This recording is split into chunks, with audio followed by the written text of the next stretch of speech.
Sotang organic फार्मको outlet धरानमा ल्याइनुहोस् त अगाडि। फेरि यो हाम्रो इलाम जिल्लाको पहाडी भेगको चट्टानबाट निकालिएको ढुङ्गाबाट चाहिँ तयार भएको हाम्रो इलामकै लिम्बू भाइहरूको है, विशेष गरी लिम्बू भाइहरूको सिप कला चाहिँ फेरि आइपुगेछ। यो अस्ति एकचोटि ल्याएको थियौँ, त्यो लिएको एकै दिनमा सकिहाल्यो है। र यो तपाईँको चाहिँ यति धेरै डिमान्ड छ हाम्रो बोक्ताज्यूहरूको है। यो डिमान्ड पनि किन नहोस्, यस्तो राम्रो चिज छ। यो भनेको चाहिँ हाम्रो इलाम जिल्लामा पाइँदो रहेछ यो ढुङ्गा। यो सामान्य यस्तो ढुङ्गा जताततै पाइँदैन है साथीहरू, यो जताततै पाइँदैन। ल्याइनुहोस् न। यो हामी चाहिँ यसलाई दलसिङ ढुङ्गा पनि भन्छौँ। अब तपाईँले के भन्नुहुन्छ, यो पुरै सेतो ढुङ्गाहरू यो दलसिङ ढुङ्गा पनि भन्छौँ हामी है। यो चाहिँ एकदमै कडा हुन्छ। यो तपाईँको यसरी हामीले घोट्दाखेरिहरू यसको झुसहरू पनि, यसको पिठो के भन्छ, धुलो पनि आउँदैन है, त्यो खालके हो। यो यति धेरै डिमान्ड छ, यति धेरै डिमान्ड छ। यो अघि मात्रै हामीले यो 25 वटा आएको थियो। आज यो ओखल मात्रै विभिन्न साइजको 25 वटा आएको थियो।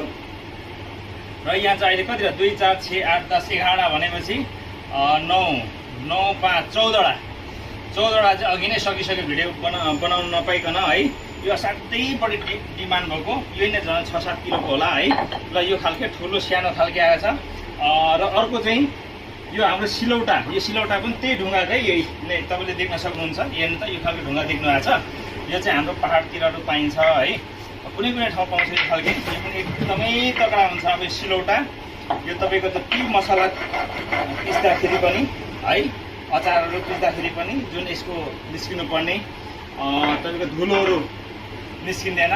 तर यताको चाहिँ हाम्रो सामान्य ढुङ्गाहरूको, यता खोला खोल्कीमा पर्ने ढुङ्गाहरूको चाहिँ त्यसको धेरै त्यसको के भन्छ धुलोहरू निस्किने हुन्छ है। यो चाहिँ त्यो किसिमको, यो एकचोटि चाहिँ तपाईँले लगेर सफा गर्नुपर्ने हुन्छ अनि युज गर्ने है। यो धेरै साइजहरूको आएको छ। र अझै अरू आइटम पनि आउँदैछ। यो चाहिँ धुपौरे है। यो धुपौरे एकचोटि लिएपछि होल लाइफ हो। त्यो हिसाबले त्यहाँ भाइहरूले फेरि भन्नुहुन्छ एकदमै राम्रो ढुङ्गाको दाइ, अब यो फुट्दैन है भनेको छ। अब यो चाहिँ फुटेको खण्डमा चाहिँ के गर्ने मैले भनेको छु। यदि फुटेको खण्डमा चाहिँ हामीले राम्रो भनेर दह्रो भनेर भएन। यदि तपाईँहरूले लगेर यो फुट्यो अरे भने तपाईँको चाहिँ अब जबरजस्ती त फुटाउने कुरो भएन होइन। तर नर्मल्ली सामान्य यताउता गर्दा लड्दा होइन, झर्दा फुट्यो भने चाहिँ तपाईँले तुरुन्तै ल्याएर चाहिँ अर्को नयाँ रिप्लेस दिने भन्ने भाइहरूले चाहिँ भन्नुभएको छ। भनिसकेपछि अब यो दह्रै छ है। हामीले दह्रो भन्दै गर्दाखेरिको प्रमाणहरू चाहिँ के हो त भन्दाखेरि चाहिँ रिप्लेससम्म गरिदिने भाइहरूले भन्नुभएको छ। त्यो हिसाबले मलाई पनि लाग्यो यो पक्कै दह्रै छ है। तर मैले पनि यो ढुङ्गाहरू हेर्दाखेरि यो दह्रो ढुङ्गाकै बनेको छ होइन। यो सामान्य ढुङ्गा चाहिँ होइन है साथीहरू। हेर्नुहोस् त,